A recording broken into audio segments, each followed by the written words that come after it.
Bert, can we talk about the mind? Yes. The mind, so how do we know that we are not our mind?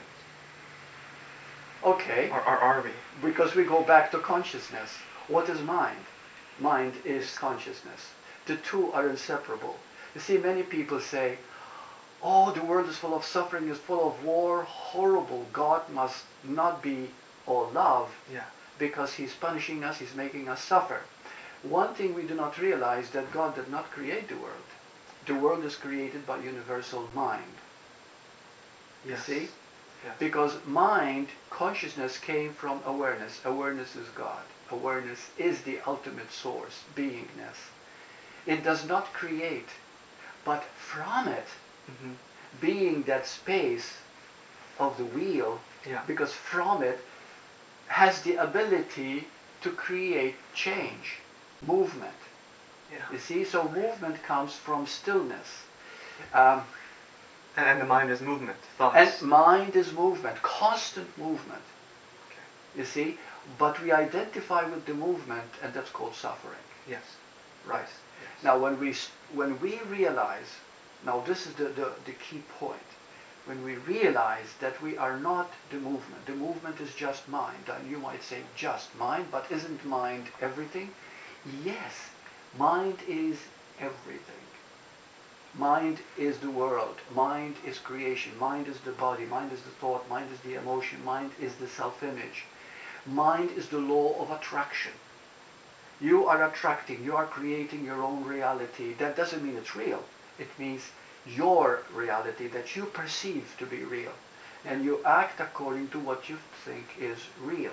Yes. Now, we can break through that by realizing that we are something greater than the mind even. We are the awareness of mind. Yes, see? because we're conscious of our thoughts. Because we are aware of our thoughts. We are aware of our thoughts. That's right. It is mind perception. Mind is perception. Very good. So, sensation. Sensation. Mind is sensation. So, but when I'm breathing and I'm relaxed, isn't that a state of awareness? It is the mind relaxing when you relax. When you relax completely, there comes a moment of stillness. Yes. Yes. Therefore, what is happening is that you're entering, quote unquote, entering, because that's the reality of now. But okay, to use terms, you are entering stillness. You are entering pure awareness. Now, when we do supersentience, when I have you in the chair, sitting down and going, and I ask you certain questions, even though you had those questions for most of your life, yet at that moment when I ask you, you answer the truth of you. Yeah, it's effortless. Effortlessly. Why? Because at that moment you have relaxed so much that you're identifying, or rather seeing, the truth of you, which is pure awareness. So at that moment, you, even though you're still conscious of the fact that you have a body, you're still sitting there with Bert, it is not deep hypnosis or anything like that, you are still aware, yet that pure awareness becomes self-recognizing at the moment. You see what I mean? It enters itself. And the very entering of self to self, oneness to oneness, self-recognizing, sees everything clearly. And then you see that the questions that you had, which came from mind, are now seen from the vantage point of awareness of the question. See, a question is a quest. Question, quest. So, most people suffer negativity. Yes. So, low self-worth, there's something wrong with me, I am not good enough, negativity. All this is nothing more than a seeking. You see? For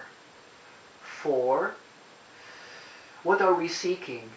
When you're suffering loneliness, when you're suffering anger, when you're suffering fear, what are you seeking? What do you want more than anything at that moment when you're suffering? To be loved. That's right. Or acceptance. To be accepted, to feel loved. Yeah. Yeah. You see, when you feel lonely, nobody loves me, nobody cares for me, I'm all alone, I am separate. You see what I mean? The thought of separation becomes very strong. Yes. This means that the consciousness is separating from its own awareness, which is an impossibility. So it comes as a contraction. Yeah. Contraction. You see? You are belittling, you are making small that which is so grand because you're separating. So the moment you ask, what is at this moment? Where is my loneliness at this moment? You see? And the moment you begin to look, there's nothing missing in the what is. There's nothing missing in this moment. So therefore, whatever I was feeling as negative was a perception of limited value, which means in reality, it was self-deception. Because in reality, I just am. Yeah. You see? Separation is not possible. So therefore, the moment you look at something in what is right now, you begin to feel, hey, I'm okay, really. Everything is all right. See, it's not as bad as I thought it was. Right. You see? Right. I'm feeling fine.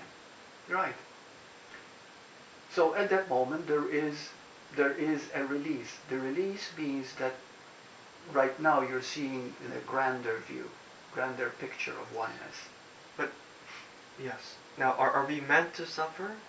Because if we don't suffer, that's a very good question. It's difficult to see these things, because when you go to school, that's right. In the eyes of the law, you're a person, right? You're always saying, you do this, you do that. And that reinforces that image of, I'm separate. Yeah. There's me, there's you. Yeah, suffering and seeking are both the same. You see? Yes. Because when you're suffering, you're seeking. The reason people keep suffering to the point where they are drugged or taken into a mental home, it is because they're not learning from their suffering of separation. All suffering is separation. So suffering needs to happen. In a way, yes. Yes, because without having lessons to learn, fear, for example, what is one of the biggest lessons to learn love? Yeah. Because fear, ultimately, is a frustration of love. Yes. You see? All we want is to connect, to feel okay, to feel loved, to feel wanted, to be paid attention to be told, I am okay. You see? Mm-hmm. So, and when we do not receive that love, we begin to feel less than. We begin to feel as if there's something wrong, and then we begin to suffer. Right. Yeah.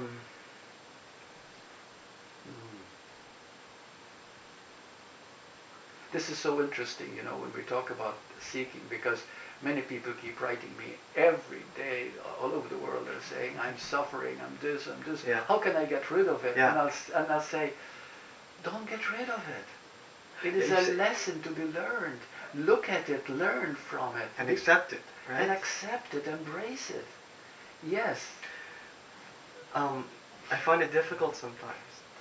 Yes, it is to accept, because my belief system is so strong. That's right. What do you tell people who've been raised for years in a single? That's right. They keep writing, and I keep telling them the same thing. They keep writing, telling them the same thing. And I'm sure they know, but they cannot. That's do it. right. So I send them booklets. I send them some exercises to do sometimes, until it comes to the point where, yes, it took me so many years, so many lifetimes to get into this bad habit. It's not going to be overcome right off the bat. But I keep persisting of who I really am. You see? And by doing that, it gets less and less and less. You see? Now, it's true, there are moments of grace when we get sudden realizations of who we are. Yeah. Yes. But what is sudden realization? What is sudden grace? What is that moment? It is because we have shown a great commitment to truth. You see, in past lives, in our desire to know, and our desire to know is so strong that there comes a moment as we persist. Yeah. There's a moment of clarity, and it comes boom. Oh, wow, I see so clearly now. My goodness, I've had people, they write me years ago. Yes. And they even fight with me, they argue with me. And I said, that's fine. One of these days you see it. He says, no. Then they write me back 6 months later, a year later. They say, aha, oh my goodness, I couldn't see it then.